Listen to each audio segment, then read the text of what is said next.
വയനാട് നെല്ലാറച്ചാലിൽ കാരാപ്പുഴ അണക്കെട്ടിലേക്ക് മറിഞ്ഞ ജീപ്പ് ഇപ്പോൾ ഉയർത്തുകയാണ്. ഇന്ന് രാവിലെയാണ് ജീപ്പ് വെള്ളത്തിലേക്ക് മറിഞ്ഞത്. ഇപ്പോൾ ആ ജീപ്പ് ഉയർത്തുന്ന ദൃശ്യമാണ്. സുർജിത്ത് അയ്യപ്പത് അവിടെ എത്തിയിട്ടുണ്ട്. സുർജിത്ത്, കൂടുതൽ വിവരങ്ങൾ.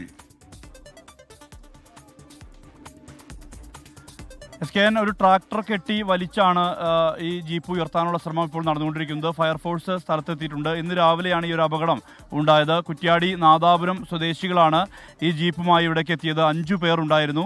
അവർ ഇവിടേക്ക് എത്തി മൊട്ടക്കുന്നിലേക്ക് കയറ്റി. നല്ലൊരു മികച്ച വ്യൂ പോയിന്റുകളിലൊന്നാണ് ഈ നെല്ലാറച്ചാൽ എന്ന് പറയുന്ന സ്ഥലം. അതായത് ധാരാളം സഞ്ചാരികൾ എത്തുന്ന സ്ഥലമാണ്. കാരാപ്പുഴ അണക്കെട്ടിൻ്റെ മുകളിലാണ് ഈ സ്ഥലമുള്ളത്. തൊട്ടു താഴെ കാരാപ്പുഴ അണക്കെട്ട്, പുൽമേടുകൾ, ഇതെല്ലാം നിറഞ്ഞ നല്ലൊരു അന്തരീക്ഷമുള്ള സ്ഥലമാണ്. ഇവിടെയാണ് ഇങ്ങനെ ഈ ഓഫ് റോഡ് വാഹനങ്ങൾ എത്തി നിരന്തരം പ്രശ്നമുണ്ടാക്കുന്നത്. ഏതാനും ദിവസം മുമ്പാണ് ഒരു ട്രാക്ടർ എത്തി ഒരു അഭ്യാസ പ്രകടനം നടത്തുകയും അത് മറിയുകയും ചെയ്യുന്നൊരവസ്ഥ ഉണ്ടായിട്ടുള്ളത്. എന്തായാലും ഈ ആളുകളുടെ സ്വസ്ഥമായിരിക്കാനൊക്കെ ആളുകൾ ആഗ്രഹിക്കുന്ന ഒരു സ്ഥലം, ആ സ്ഥലത്ത് വന്ന് ഇത്തരത്തിൽ അലോസരകരമായ പരിപാടികൾ ചെയ്യുന്ന അവസ്ഥയാണ് ഇപ്പോൾ നിലവിൽ കുറച്ച് ദിവസങ്ങളായിട്ടുള്ളത്. ഇന്ന് രാവിലെ കുറ്റ്യാടി സ്വദേശികൾ ഇവിടേക്ക് എത്തുന്ന സ്ഥിതി ഉണ്ടായി. അവരെത്തിയ ശേഷം നേരെ ഈ മൊട്ടക്കുന്നിലേക്ക് കയറ്റി. തൊട്ട് താഴെ ഈ നിയന്ത്രണം വിട്ട് ഇത് മറിഞ്ഞു എന്നുള്ളതാണ് അവർ പറയുന്ന വാദം. എന്തായാലും ആ ജീപ്പ് ഇപ്പോൾ ഉയർത്താനുള്ള ശ്രമമാണ് നടക്കുന്നത്.